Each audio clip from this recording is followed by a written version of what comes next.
Assam live 24 আহ্বানৰ প্ৰতি সঁহাৰি মুখ্যমন্ত্ৰী আৰু ছবিখনৰ জিএছটি ধন ঘূৰাই দিব চৰকাৰে কলাগুৰু আৰ্টিষ্ট ফাউণ্ডেশ্যনক দিব এই ধন অসমত কোনো সিনেমাৰ নাই আমোদ কৰ টিকটৰ বিনিময়ত কেন্দ্ৰ সংগ্ৰহ কৰে জিএছটি আৰু 100 টকাতকৈ ওপৰত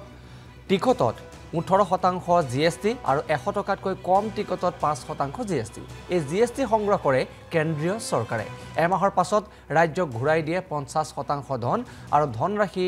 দিয়া হ'ব কলাগুৰু আৰ্টিষ্ট ফাউণ্ডেশ্যনক জিএছটিক লৈ আহ্বান জনাইছিল সিএমডি নৃপেন দাসে আৰু সেই আহ্বানৰ প্ৰতি সঁহাৰি জনোৱাৰ পৰিলক্ষিত হ'ল মুখ্যমন্ত্ৰীয়ে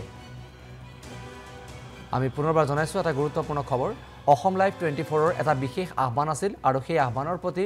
মুখ্যমন্ত্ৰীগৰাকী ৰাজ্যৰ মুখ্যমন্ত্ৰীগৰাকীয়ে সঁহাৰি দিয়া পৰিলক্ষিত হৈছে ছবিখনৰ জিএছটিৰ ধন ঘূৰাই দিব চৰকাৰে কলাগুৰু আৰ্টিষ্ট ফাউণ্ডেশ্যনক ঘূৰাই দিয়া হ'ব এই ধন আৰু যেহেতু অসমত কোনো সিনেমাৰ আমোদকৰ নাই টিকটৰ বিনিময়ত কেন্দ্ৰই সংগ্ৰহ কৰে জিএছটি 100 টকাতকৈ ওপৰৰ যিসমূহ টিকট তাত 18% জিএছটি আৰু 100 টকাতকৈ কম যিখিনি টিকট তাত 5% জিএছটি এই জিএছটি সংগ্ৰহ কৰে কেন্দ্ৰীয় চৰকাৰে এমাহৰ পাছত ৰাজ্যক ঘূৰাই দিয়ে 50% ধন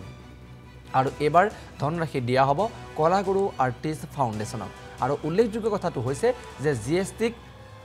জিএছটিক লৈ আহ্বান জনাইছিল সিএমডি নৃপেন দাসে আৰু সেই আহ্বানৰ প্ৰতি সঁহাৰি জনোৱা পৰিলক্ষিত হ'ল মুখ্যমন্ত্ৰীগৰাকীয়ে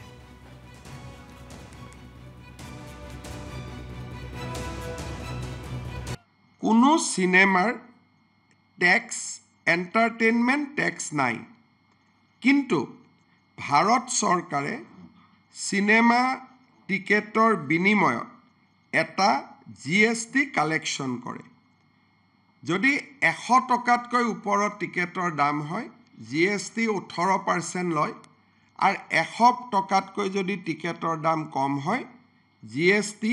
5 টকা লয় 5% লয় কিন্তু ইয়াক কালেক্ট কৰে সেন্ট্ৰেল গভৰ্নমেন্টে আৰু এমাহৰ পিছত আমাৰ বাবে আধা ঘূৰাই দিয়ে আধা সেন্ট্ৰেল গভৰ্নমেন্টে ৰাখে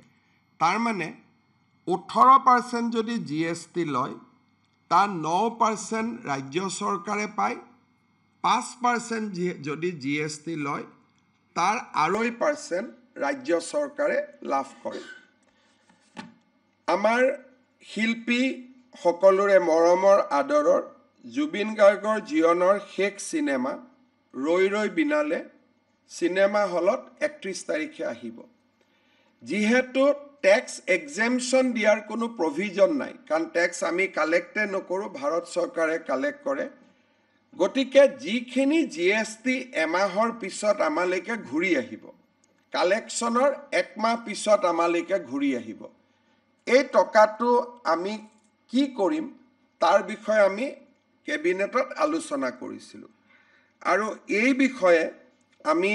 জুবিন গাৰ্গৰ পত্নী গৰিমা গাৰ্গৰ লগতো আলোচনা কৰিছিলো আলোচনাৰ শেষত বিশেষকৈ গৰিমা গাৰ্গৰ পৰামৰ্শ অনুসৰি এই জিএছটিটো আমি কলাগুৰু আৰ্টিষ্ট ফাউণ্ডেশ্যনক উভতাই দিম কলাগুৰু আৰ্টিষ্ট ফাউণ্ডেশ্যন কি ই জুবিন গাৰ্গে প্ৰতিষ্ঠা কৰিছিল আৰু ইয়াৰ ফাউণ্ডাৰ আছিল জুবিন গাৰ্গ আৰু জুবিন গাৰ্গে কিয় প্ৰতিষ্ঠা কৰিছিল বেমাৰ আজাৰ হলে শিল্পীসকলক সহায় কৰিবৰ কাৰণে আৰু বানপানীৰ সময়ত ৰাইজক সহায় কৰিবৰ কাৰণে ষ্টুডেণ্টক এডুকেশ্যনত সহায় কৰিবৰ বাবে জীৱন কালত জুবিন গাৰ্গে কলাগুৰু আৰ্টিষ্ট ফাউণ্ডেশ্যনটো আৰম্ভ কৰিছিল আমি ৰাজ্য চৰকাৰৰ যিটো জিএছটিৰ অংশ আমি কালেক্ট কৰিম এই গোটেই কালেকশনটো আমি কলাগুৰু আৰ্টিষ্ট ফাউণ্ডেশ্যনত আমি ডনেট কৰিম আৰু এই ফাউণ্ডেশ্যনটো মই আগতে কৈ যোৱাৰ দৰে ই জুবিন গাৰ্গে গঠন কৰিছিল দুখীয়া মানুহক সহায় কৰাৰ কাৰণে আৰু মই ভাবো যে এই পুঁজি কেইটাৰে তেখেতৰ যিটো জীৱন কালত তেওঁৰ যিটো লক্ষ্য আছিল উদ্দেশ্য আছিল এই টকাখিনিৰে মৃত্যুৰ পিছতো তেওঁৰ আদৰ্শক জীয়াই ৰখা কামত সহায়ক হ'ব আৰু বিষয়টো আমি তেওঁৰ পৰিয়ালৰ লগতো আলোচনা কৰিছিলো পৰিয়ালেও বিচাৰে যে এই পুঁজিটো আমি জুবিন গাৰ্গক সন্মান কৰি কলাগুৰু আৰ্টিষ্ট ফাউণ্ডেশ্যনত দিব লাগে আৰু কেবিনেটে আজি তাক অনুমোদন জনায়